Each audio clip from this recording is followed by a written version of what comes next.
Hey everyone, welcome back to Corporate Decoder, the place where we take those super long, boring company reports and turn them into something you can actually understand. Today we are diving into Londax Corp's latest quarterly report. And let me tell you, after reading this, I think their accountant might be pulling all-nighters fueled by instant coffee and desperation. You'll see what I mean soon enough. Londax Corp, a software development company, just released their financial results. The big picture, they are making some money now, unlike last year, but also spending a bunch on building new software and a mobile app.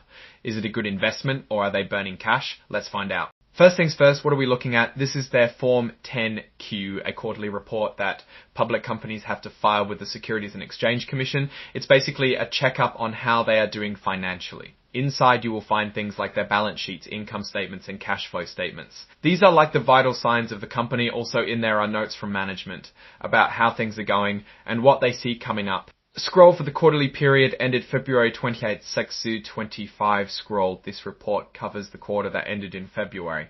So it is a snapshot of their business from December to February of 2025. It also compares those months to a similar period last year.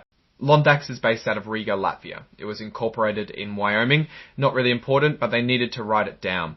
Scroll state the number of shares outstanding of each tree of the issuers' classes of common equity. As of April, they had about 5.2 million shares of common stock out there. This matters when we talk about things like earnings per share later on. Alright, let's dive into the numbers. First up, the balance sheet. Think of this as a picture of what the company owns and owes at a specific point in time. Their cash is up significantly.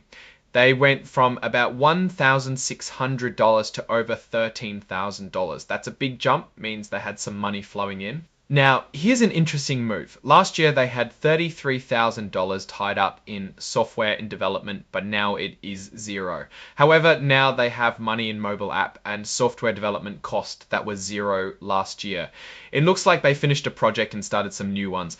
They didn't owe anyone money last year, but now they owe almost $13,000, meaning they are paying their bill a little later.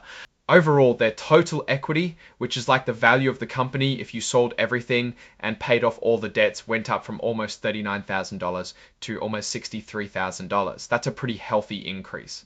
It's good to know they are worth more now. Next up, the statement of operations, also called the income statement. This tells us how much money the company made and spent over a period of time. Did they actually make a profit? Their revenue is up quite a bit, from zero last year to almost $13,200 this year for the last 3 months. For the 9 months ended February, it went from $25,300 to $66,400. That's great news. More business flowing in. Of course, to make money, you got to spend money. Their cost of sales also went up, but that is expected. It is $3,000 for the last 3 months and $12,000 for the 9 month ended February. Looking at expenses, it went from $231 from $230 for the 3 months ended. For the 9 months ended, it went from $252 $9,000. Looks like they are spending more on the company. The bottom line, for the 3 months, they actually turned a profit of $1,302. For the 9 months ended, the profit is $24,052.52.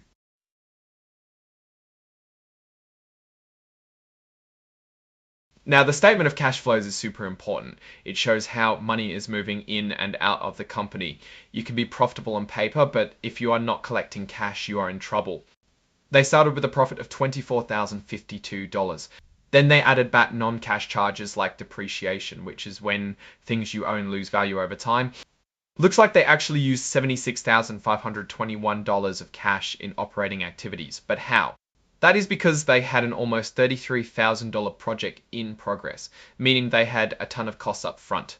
Looks like they used over $50,000 in development. Also, notes payable was Sabelin 1415. They also mention related party loans are down. At the end of it all, they are still up in cash with over $13,000. That said, make sure they pay off these debts before something happens. Now let's check out the notes. These are super important. They give you more context about the numbers and what the company is really up to. Londax is a software development company that offers consulting services. They were established in Wyoming. Their office is in Riga, Latvia. Scrolling coincidence scroll. Here is a key part. There is substantial doubt about the company's ability to continue as a going concern. What does it mean? Basically, the report is saying it's not certain they will stay in business. They are trying to generate revenue and get more funding, but there are no guarantees. Scrollsomieriousaf significant accounting poliscroll. They consider investments with maturities of 3 months or less to be cash equivalents, basically like super safe and liquid investments. The company also uses a 3-level system to value its assets depending on how easy it is to find a market price for them. The income taxes are computed using the asset and liability method. Basically, they look at the difference between what they report on their financial statements and what they report to the IRS. Here is an interesting note. The company follows the provisions of ASC 985, software, which requires that all costs relating to the purchase or internal development and production of software products to be sold, leased, or otherwise marketed be expensed in the period incurred unless the requirements for technological feasibility is established.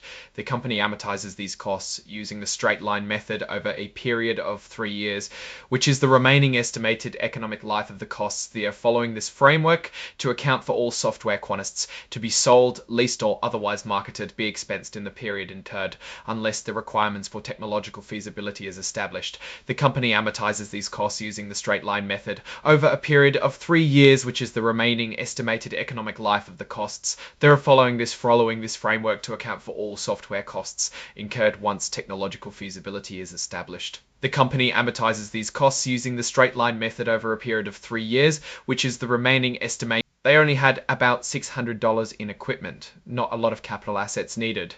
In August 2023, the company acquired a website for $3,500 to provide its services to customers.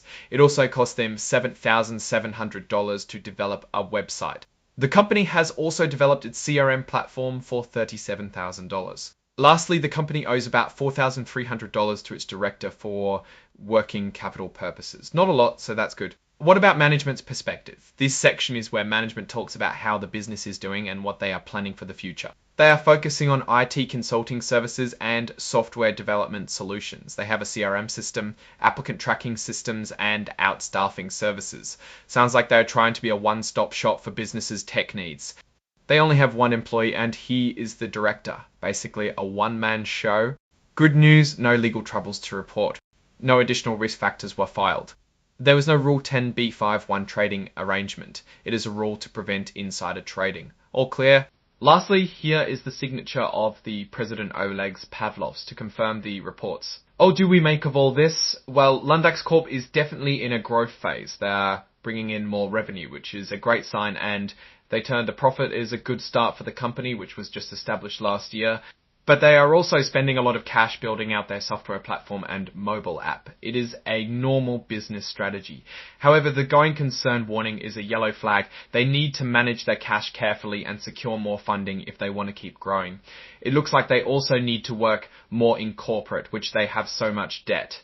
From a risk standpoint, their business seems okay. They just need more people. One-man army, want work for a growing company. Overall, Londax Corp has potential, but it's still a risky bet. They need to prove they can turn their investments into sustainable revenue and manage their cash flow effectively. For now, I would hold off, but it is worth watching them. Thanks for watching Corporate Decoder. If you found this breakdown helpful, please like, comment, and subscribe. For more financial deep dives, let me know which company report you want me to decode next.